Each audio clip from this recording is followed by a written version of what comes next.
Amon Brunner from Germany next. А его отец учился в Минах вообще.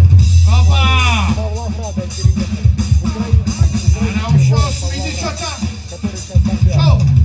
Шо! Ელზიაკ მაგარი ტრავმა რო იცოდეთ, სულ დაგრეჯილია და ეხლა რაც დარჩა იმ კანებსაც იგრიჯოს. ავახრებოთ მეგობრებო. შოთა! აი კარი, ნამდვილი ქართველი სტრონგმენი, არაფრის არ ეშინია. არაუშავს გვაქვს დრო დარჩენილი. 25 წამია დარჩენილი. ხელიდან ეხლა მაგარი სისხლები მოდის რო იცოდეთ. კამარი გაგავაგდეთ და